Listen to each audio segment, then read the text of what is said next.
Welcome to the Friday Night Drive podcast, South and West edition. He's Shaw Sports Regional Media Editor, JT Pedelty. I'm Daily Chronicle Sports Editor, Eddie Carifio. And we're in week, week 13, 14 now? I feel like it's been going for a while. It feels like it, man. No, only week six. But it's still like week one weather out there, so it's I'm not going to complain about that. I'll take that. Oh, absolutely not. I have yet to wear a jacket to a game. I'm trying to keep that streak alive. We'll see. I did 1 week early where it was really the one weird cold week. I think it was week 3, I want to say. Yeah, there was 1 week I wish I had a jacket, but I didn't yet. So, yeah, there's one in my car just waiting, but hopefully I don't have to break it out till like second round of the playoffs. That would be beautiful. Yeah, no, I'll definitely take the real week 1 weather, not like 93 and humid week 1 weather. Correct. We want to practice weather. But that's, this isn't a meteorological forecast unless I missed a memo. Did I? You know what? I think, didn't I say last week, I think one of my predictions, I might be better predicting the weather. Yeah. No, I mean, we probably both are. But, we probably should be a little gun shy about going into the Interstate 8, given what happened a couple of weeks ago when we talked I-8 football. But we're in conference play now, and there's a trio of good games, solid matchups the way everything falls. You got 2 really meaningful games at the top of the standings and then a rivalry game. You pick which one you want to start with. I think I know which one's going to be. I think we'll just start with that rivalry game down in my neck of the woods. You got 2-3 Ottawa against 1-4 LaSalle Peru. LaSalle Peru's 1 win was against Ottawa. Ottawa started 2-0 and has lost 3 straight since. Old rivalry, over 100 meetings. LP's won the last 12 though, including this year, week 3. They beat Ottawa 41-24. So I find this one kind of intriguing because Ottawa hung pretty tough with Sycamore last week. It was not it wasn't a running clock. It wasn't was it last year? I think with Sycamore, they might have scored like 40 in the first quarter or something against Ottawa. It wasn't like a blowout for most of the time, if I'm remembering right. Yeah, I think they pulled out for a 35-7 win. Sycamore did. So, Ottawa hanging tough. They've suffered with a lot of injuries, but they have a really good running back in Archer Chekowitz. He's been really good. Just they haven't been consistent.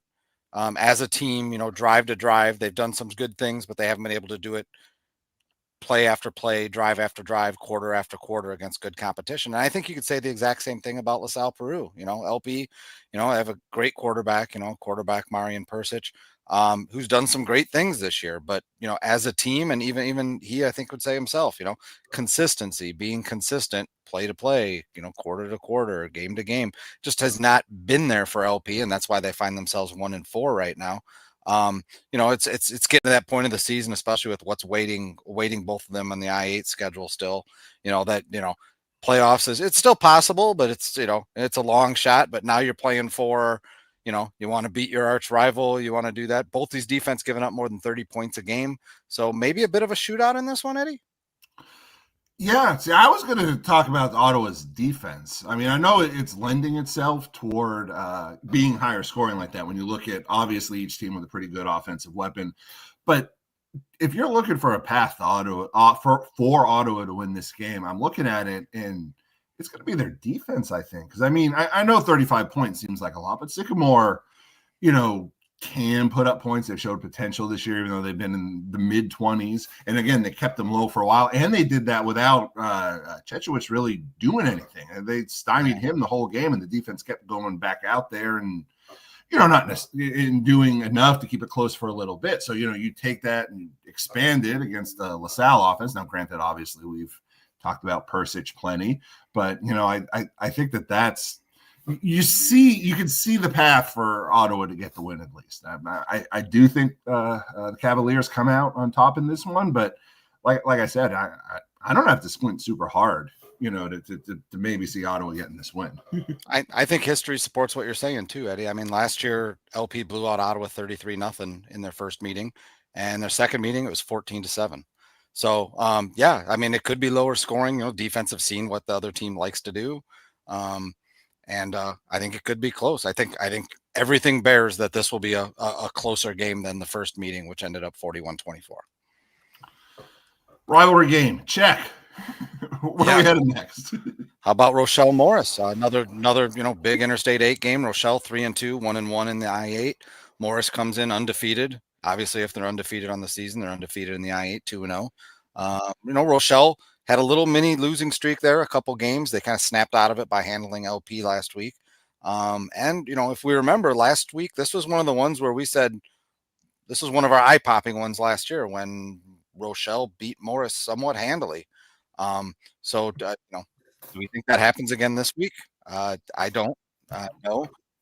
Rochelle, good team, but I everything I've seen of Morris is telling me that, this is a team. They're kind of like a machine. You talk about what they lost, and but their defense, their running game have been on point, incredible. When they've had to score a bunch of points and get a few stops to get a win against like a Peoria High, they did. When they need to overwhelm someone, they have. I like Morris in this one. How you see this one, Eddie? Yeah, no, I see it as a solid Morris win. Rochelle, I really like the way Rochelle played against Sycamore. They looked, really good in that game. That was still an incredible game from 2-3 weeks ago when they opened up conference play against each other. Sycamore gets a late drive to win it. Rochelle had a chance for a late drive to take the win back away. Rochelle had some insanely long drive. I want to say 13 minutes, 15 minutes. It was some insanely long drive they had, and Sycamore was still able to come back from that. So Rochelle can do things, obviously, on both sides of the ball, but, Morris can do really, really, really, really good things on both sides of the ball.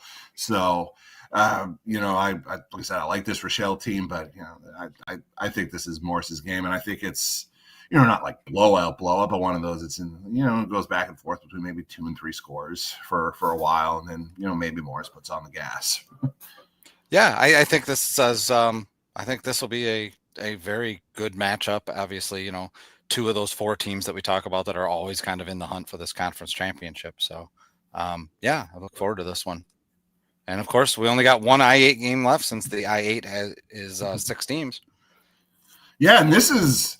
Obviously the Morris Rochelle one's going to be really good, but call me biased, but man, I'm looking forward to this one, and I'm actually glad I get to be there this week. Canelan Sycamore, this is going to be very interesting, and there's a giant question mark in this game. Last week when Canelan fell to Morris pretty easily, Jalen Carter, transfer quarterback from St. Francis, who had been putting up really big numbers, doing really good things, even opening up the run game for Carter Jakowski there, Jabowski, excuse me. He's having a big year. Jalen Carter was hurt on the first series, didn't play. That kind of, took him a little while to adjust. That let I think Morris ended up building up a 28-0 lead. Sophomore Brody Guthrie came in, and his numbers, of course, I didn't put them down in my notes, but he did decent. I think he ended up just shy of 200 yards. I still think he completed almost 60% of his passes, but it took a little while to get going, with a new quarterback, with a sophomore quarterback against Morris. I think that's what you would call a heavy lift. So this week, quarterback is unknown. Coach Michael Thorgeson said that Jalen Carter is definitely not done for the year. At least he doesn't seem to think so. Does think there's a chance he'll be back, and even if he's not, he's really confident in what Guthrie could do. Apparently, I was not at the game last week, the Canelan Morris game, but apparently Guthrie is able to run the ball, does have some mobility like Carter has. So Thorgeson seemed to think that their playbook wouldn't really change, especially now that they've had the full week, of practice under him, even if it is Guthrie. So it's a really interesting, I think, situation with either quarterback in the game. Obviously, I think Canelan's got a better chance of winning this with the senior starter as opposed to the sophomore who's making his first start in theory. But I don't think they're out of it if Guthrie starts. Yeah, and this is one we talk about the conference championship picture, because Morris did beat Canelan last week, has Sycamore to come. If Morris takes care of Rochelle, if Canelan defeats Sycamore, all of a sudden, Morris is really in that driver's seat with a chance to clinch at least a share of the conference championship next week against Ottawa. And then, with that game of Sycamore still to come in the finale of conference play. So this is a big one in terms of the conference picture and And not only that, but obviously, a nice rivalry as well. Yeah, because you look at it in all likelihood. I mean, Morris, if Kaneland beats Sycamore, then Morris gets pretty much at least a share of the championship. Most likely. And you don't know what happens with Morris Sycamore, but I think right. I haven't looked at their conference common opponents. The one that keeps sticking out to me is that Muhammad Seymour game where Muhammad Seymour. No, on paper it would definitely at this point.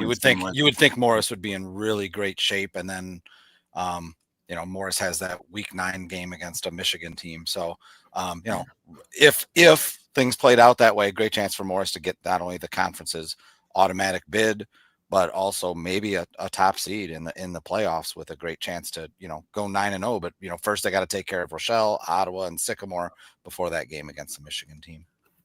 Yeah, so I'm pumped for this one. Sycamore coming in, they actually got a player back from injury. They got a player back last week in Kevin Lee. He missed, I think it was 3 games. He is their second leading tackler still now, and he's their leading rusher. So he's a big part, and he's a senior, so he brings that level of brings that element to things too, in addition to the numbers he puts up. He's an insane linebacker on defense. He had a first game back, he had I think a tackle for a loss, a forced fumble, and I think 12 tackles coming off an injury. So well, if you've missed over half of the season to this point and you're still a leader in multiple categories on the team, then I'd go ahead and say you're a big part of the team. Yeah, no. So he's obviously having a great year, and obviously should be back. So I don't know. I'm scared to pick in this one because, again, without knowing Carter's status, I think if he's healthy, Kaneland probably wins. I think Sycamore obviously has a better chance without him.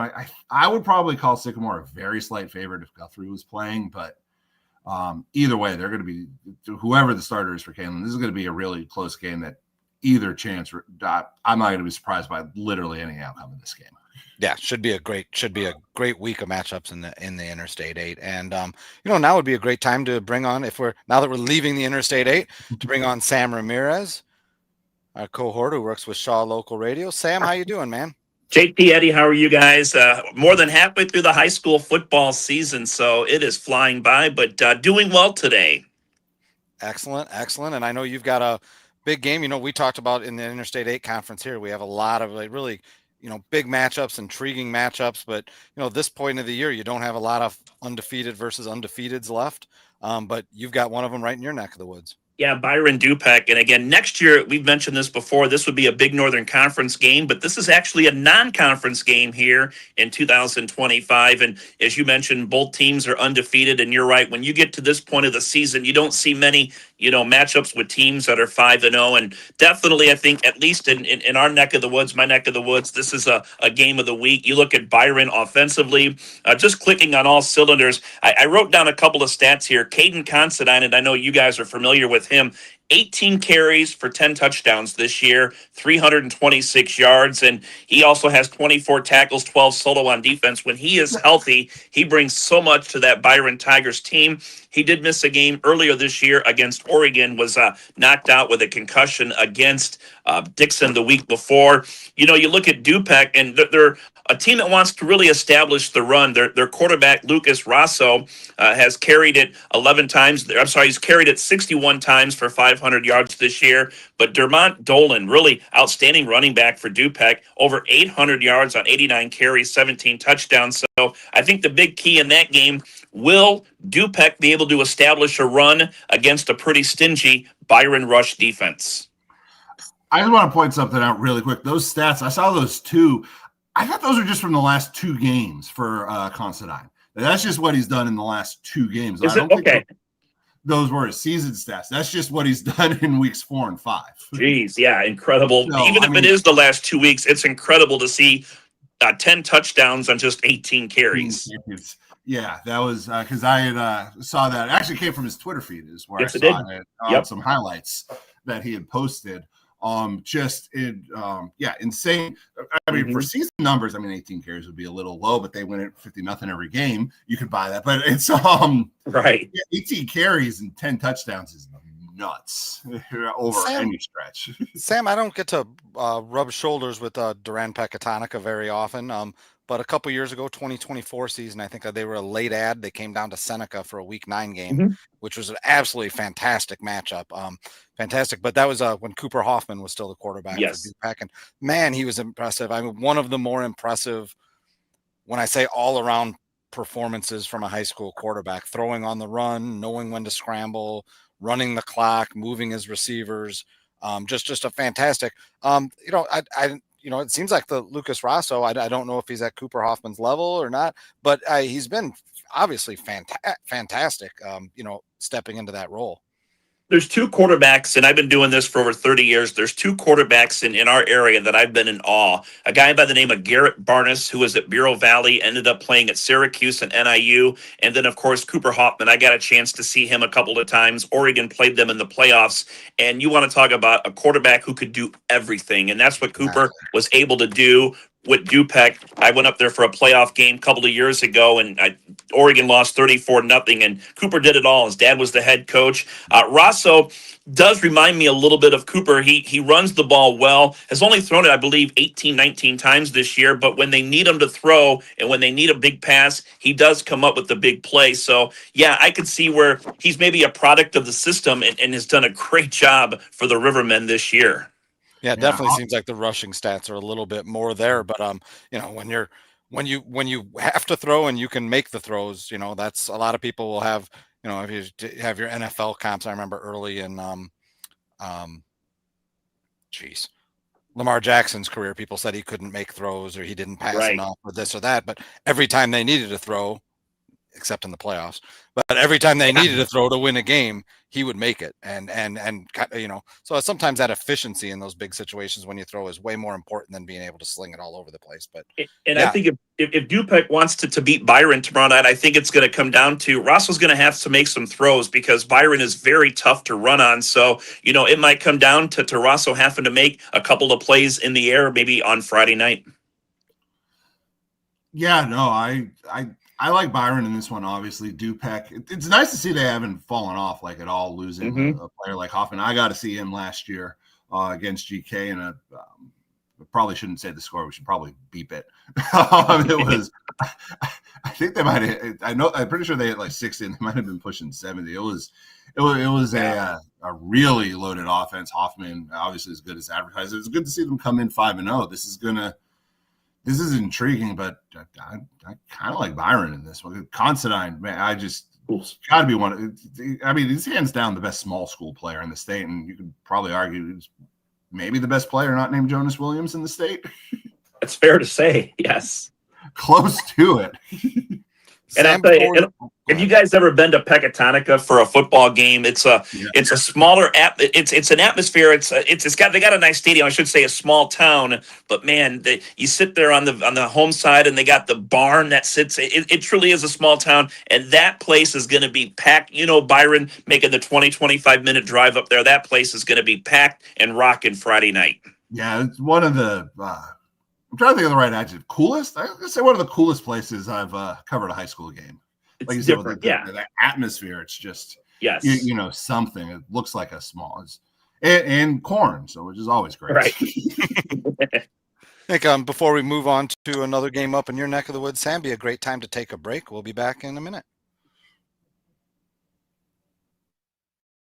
I'm State Representative Steve Reich. Since 2017, I've led the fight to reform our child welfare system and supported educational choice for every kid in Illinois.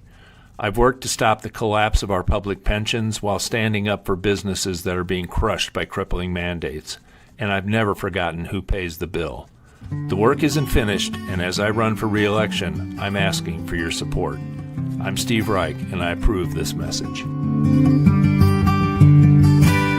SGKR Injury Attorneys tackles the toughest cases. I'm Matt Rundio. When life throws a flag, we go on offense to protect your rights. Don't get sidelined. Score a touchdown with SGKR. Visit us at sgkr.law. At Oliver's, we are proud to serve our community. We serve up great customer service, quality products, ease of shopping, and we serve up delicious barbecued sandwiches at our fundraiser cookouts. So stop by Oliver's, 748 North Brenton and Dixon, and help fund our local clubs and events. In Illinois and into Iowa, the story of Shaw Media is a story of trust. Since 1851, we've been informing, connecting, and reflecting the communities we serve, large and small, rural and urban, suburban, and river towns alike. With dozens of local newspapers, radio stations, magazines, and specialty brands like Friday Night Drive and Starve Rock Country, we meet people wherever they are. We shine a light on local government. We celebrate Friday night touchdowns. We tell the stories that shape your day, from neighborhood heroes to the Chicago Bears. But what truly sets us apart? It's our people. The award-winning journalists, broadcasters, and storytellers who live here, work here, and care deeply about what matters most to you. We don't just report the news. We're part of the fabric of the places we serve, from the Mississippi to the Illinois, from the Fox all the way to the chain of lakes. Trusted for generations, still earning it every day. Shaw Media, your most trusted local source.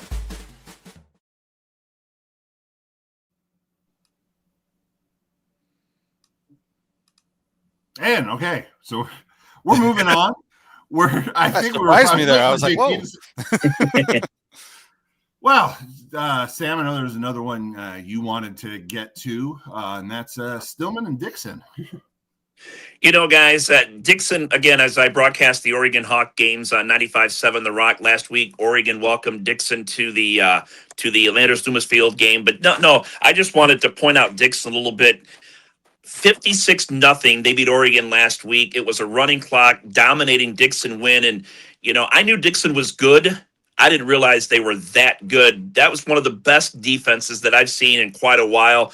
And through 5 games, you guys, Dixon has allowed a grand total of 402 yards, 311 on the ground, 91 in the air. They've already played Byron. They've already played Oregon, who might finish 1 and 3 respectively in the conference. So it's a Dixon defense that is just dominating the competition this year. And Stillman Valley comes in with a record of 3-2. It's homecoming in Dixon. Again, the Dukes only with the 3 home games this year. So people are already are talking about packing the place, make sure that it's standing room only. And when you get that kind of crowd behind this Dixon team, man, they are fun to watch. And Dixon, by the way, a worthy defensive performance of pointing out, even though they might set a record for shutouts in a row here, gave 28 points to Byron, which is looking not, awful. To throw Oregon in that list, rolled them to 35 also. But their first string defense, Eddie, is only allowed, I believe, 2 touchdowns this year. I know Byron had, 3 touchdowns. Byron did have a fumble recovery for a touchdown, but it's been a Duke's defense this year that is just so stingy, and they have gone 3.5 games without allowing a defensive score, and just playing so well on both sides of the ball. Landon Carnegie, 13 touchdowns, nearly 775 yards rushing this year. So again, just getting the job done for the Dukes. Yeah, if you covered up, the team name and I guess the record since they played each other, but you just cover that up on the IHSA page, you'd have a tough time telling which team was Byron, which one's Dixon. Just absolutely both just dominant. I mean, Byron 244-30, they're outscoring opponents. Dixon's 228-36. It's basically the same thing, and that's with Byron having that win over Dixon. So amazing. I'm excited. I'll get to see the Dukes in week 8. They'll come down my way into Streeter. Old fill-in game. Both had an empty slot that they had to fill, and so excited to see the Dukes. The last time I saw them was up in their way when they were in the Northern Illinois Big 12. So it's been a long time since I've seen them. Since they've come a far way since those days. Yeah, they really have. Now, this is their 11th year in the Big Northern, and they have qualified for the playoffs every single year. I truly believe this is a good fit for Dixon, and you're right. You look at the statistics, compare them to Byron. You're right. You cover up the name, and you'd have a hard time trying to figure out which one's Dixon and which one's Byron. It's still a shame topic for a different day that they didn't get to meet later on in the year, but again, they did meet in week 2. Oh, we've discussed that topic many a time. Oh, have you? Yes, absolutely.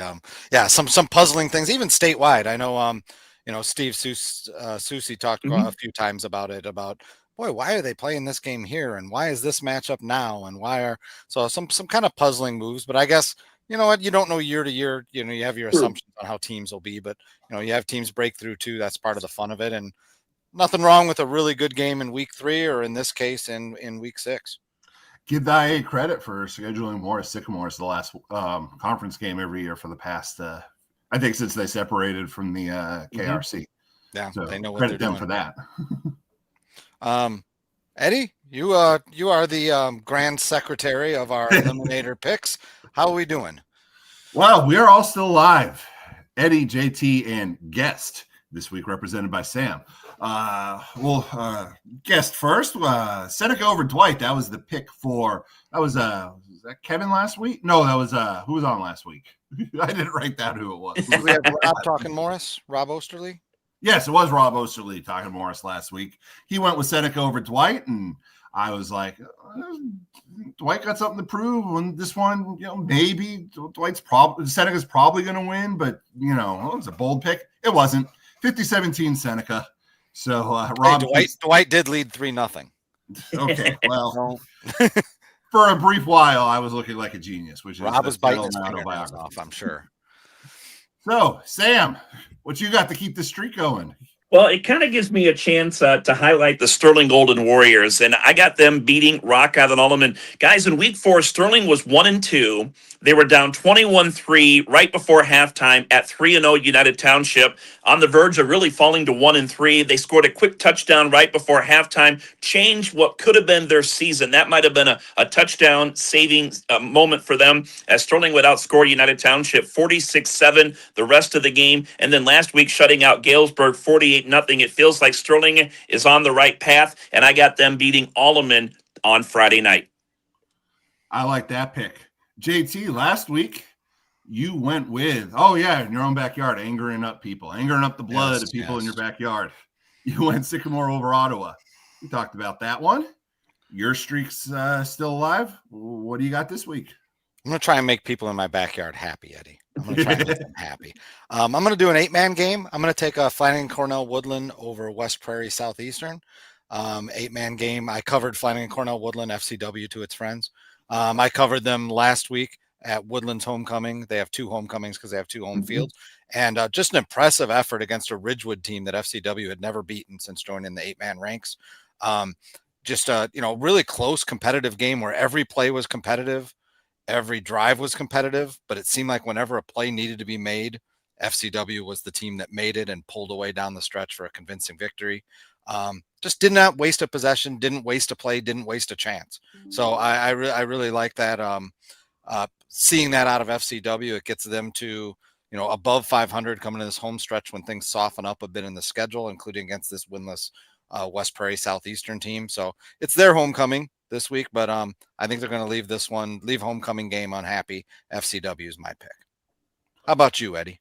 I went last week. I went NUIC. I went Stockton over Morrison. So my streak's still alive right now. I like the first 4 or 5 games I looked at were either teams I picked or a team I hadn't picked was playing another good team. So Byron, who's Byron playing this week? Oh no, I'm not going to pick that one. And then that eliminated Dupec as well. Because I haven't picked Dupec yet either. So I was struggling to find the team. I stayed in my backyard, although not to make people mad. Genoa Kingston last week just throttled North Boone. And I just want to tell you about my weekend. Friday night, first game I covered, 56-38 game. The final score, GK beating North Boone. Man. Second game I covered, Saturday at NIU, Sam, trigger warning, 6-3. So I got to see both ends of the spectrum last week. Apologies, Sam, for that game. If you want to start an NIU podcast with me, just let me know. Let's do it. But so GK, really solid offensive performance breakout. I mean, they have 3 losses this year, and they still have Dixon and Byron on their schedule. So they have no room for error. They better hope 4 team wins get in. They better hope they could get an upset. But this week they have a Rocky Lou team that, has given up 50 points or more in the last 3 games. They've given up 40 points in every game this year. So much like I think Sam, the last time he was on, you went someone over Rockford Lutheran. I think it was Stillwater Valley, if I'm remembering right. Yep. I'm going Genoa Kingston over Rockford Lutheran. You talk about oddly scored games. That's come up a few times this year. You guys, I assume, watch some NFL games every now and again. I was surprised that, was it Cowboys-Packers? The blocked extra point ran back that gave him 2 points, not 1. I thought that would be 1 point. No, it's rare when it happens, but yeah. Yeah, because you can get a 1-point play in the NFL as like a team could end up with one. It's possible. It's never happened, but it could happen. But I thought that might have been a chance for a team to, get 1 point, even though they didn't score a touchdown. But I think they the 1 gave point them 2. So works if there's somehow a safety on a blocked penalty or a blocked field, a blocked safety on extra an extra point. point attempt. Yes. Yes, It's by either team. So Yes. some wacky Yes. cue the Benny Hill theme song would have to happen for them to Right. Yakety Sax would have to be playing during that play. No Yeah, doubt. other than deliberately trying to make it happen, I don't know how it would actually happen. Some weird things happen, Eddie. Some weird things happen. Well, Sam, thank you for being with us again this week. I know we'll have you back here down the road as we get into the playoffs. Guys, I always appreciate you having me on. I know this is a lot of fun for me. I love to be able to talk high school sports. I could do it every day. So, guys, I thank you for having me, and we'll see you down the line. Seems good. Later, Sam. Enjoy You your bet. game Friday. Bye, guys. Well, we're not done yet. We still got some stuff to go over. Yeah, How a few about games. Seneca Marquette? That's your Chicagoland Prairie championship game, pretty much. For what a championship in a 4-team league's worth. With no automatic playoff bid or anything like that. But In a Seneca 3-year-old conference. yes. Seneca 5-0, 1-0 in the conference. Marquette 3-2, 2-0 in the conference. I think this might be a really good game, and I don't think a lot of people may have thought that a month ago. Or 2 months ago. I think, kind of a lot of people saw Dwight on the rise, and Marquette has a new head coach, Ken Carlson, who's been a longtime defensive coordinator in the program, but taken over as a first-time head football coach at the varsity level. And a lot of key players are gone from a team that, barely made the playoffs last year. Marquette went 5-4 in the regular season, but then they ended up 6-5. So, got a playoff win.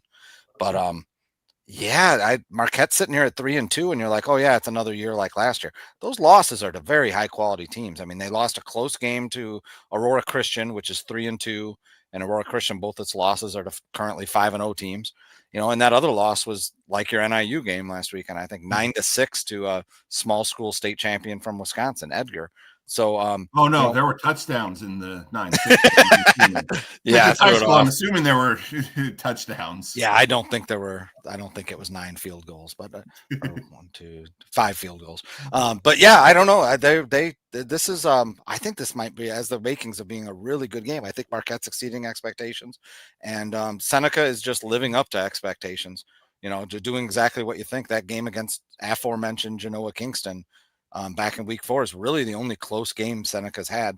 I think they might be in for a close one here. And I think a really good game on tap. Yeah, no, that just emphasizes the frustration on the year for GK. All 3 of their losses, Oregon, Stillman Valley, Seneca, by a touchdown, and really, obviously you see what Seneca's doing. They played them within a touchdown, but in this one, Seneca, man, this is a statement win for them, is it not? If they get this, I think for either team. Yeah. Yeah, I think for either team. I mean, Seneca did beat Marquette twice last year. Oh, okay. They've kind of owned, they've owned it in recent memory. Owned this series. Seneca has, yes. Okay. But yeah, I really think we're in line for a good one here. Then again, you never know. I mean, the matchup will be on the lines. What both these teams want to do, it'll come down to the big guys up front. See, my brain is wired to more northern. When you see private school, you think, okay, they win everything. Yes. So, and Marquette has been, obviously a very successful program. They've been to the playoffs the last 12 years, 13 years, something like that. So yeah, I mean, obviously a very good program. They win more often than they lose. And it's neat seeing them. They're sitting there at 3-2. And I know I say this probably every other week, and people are probably sick of hearing it, but you talk about teams that, let's say Marquette does lose this one. They're 3-3, and you kind of say, well, now they have to win out, or now they have to. Their schedule, isn't a cakewalk from here, but it softens up a lot. There's not another Seneca sitting there, or another Edgar, Wisconsin, or another Aurora Christian. So it softens up a bit down the stretch. And you talk about a team that you're 9-0, you're 8-1, and you're welcoming a 6-3 or a 5-4 to town in the first week of the playoffs, and that Saturday night playoff show comes up and it says, oh yeah, you get Ottawa Marquette, and like the coach is sitting there, yeah, we're in the playoffs, under their breath, like, damn, So that's one of those teams that, they're battle tested. And I think especially if they can have a nice showing against Seneca, win or lose, announce themselves as a future force in 1A. Next one's an interesting one too. Too bad Kevin Rodimus isn't around this week, but Princeton and Hall Putnam County, this one seems interesting because it's probably not the way you would expect these two teams to be going in. No, exactly right. I mean, Hall's won 3 in a row now. They beat Mendota, Sherrard, and Kewanee. Admittedly, those teams have one win between them this season, so they haven't been beating the top teams around, but they've been winning, and it's been a long time. It's been since 2019 that Hall, a powerhouse program, a program with state championships and runner-up finishes, and in its history, and not that long ago.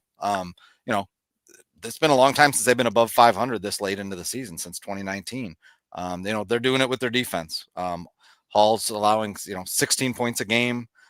They got a really good running back in Aiden Redcliffe, had 176 yards and 3 touchdowns last week.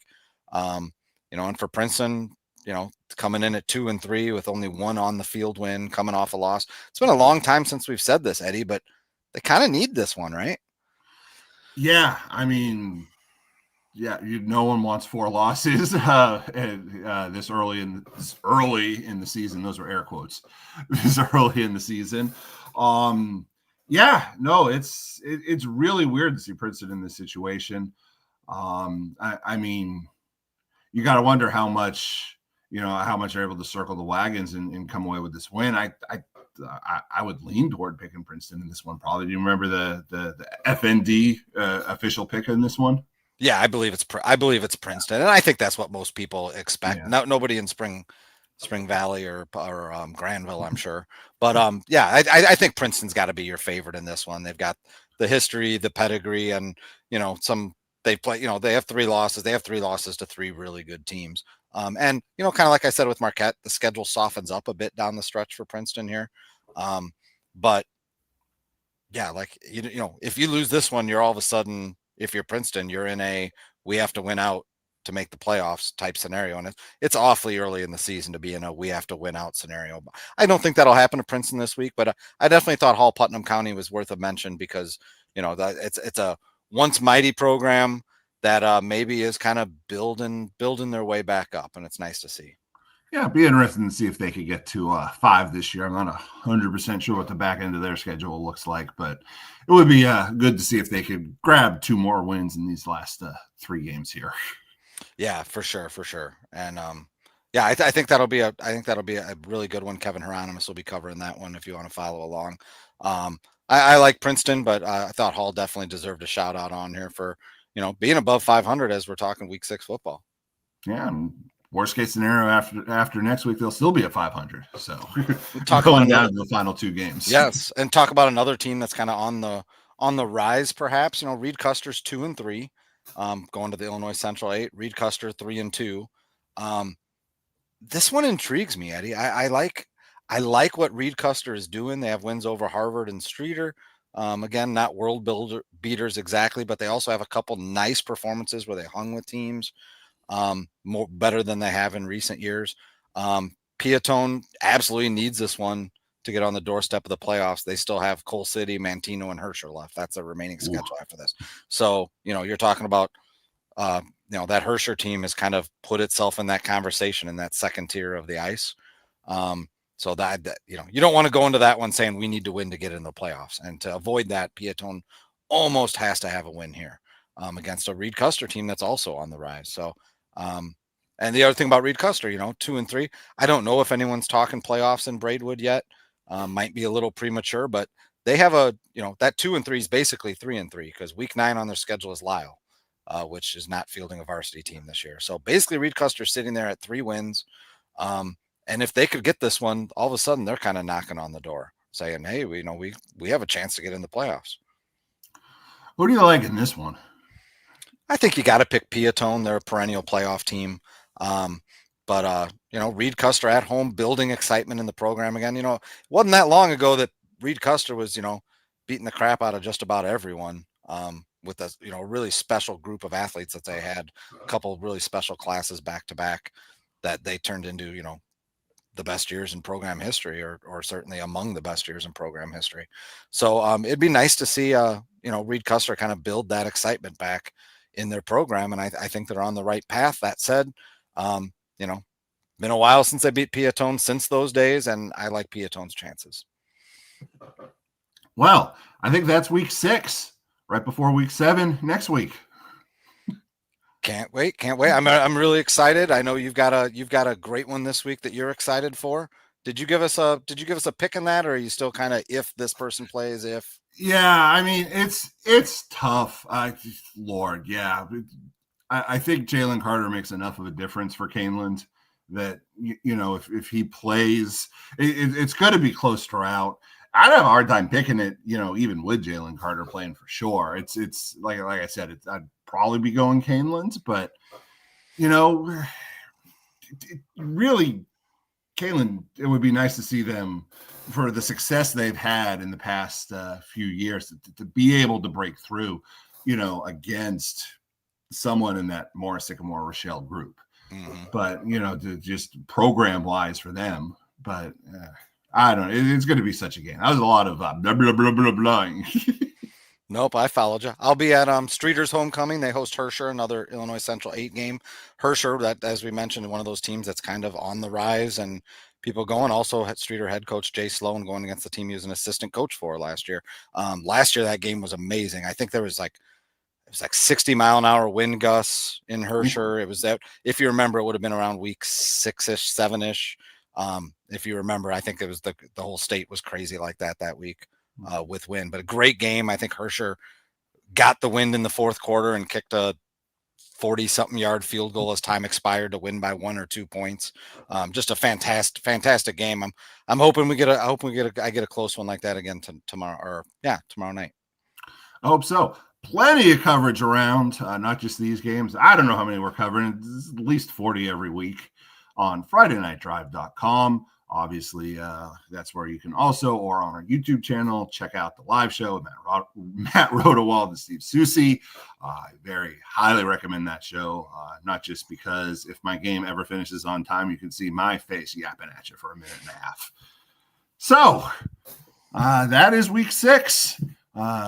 He's JT Pedelty. I'm Eddie Carifio. Thank you, guys. Take care.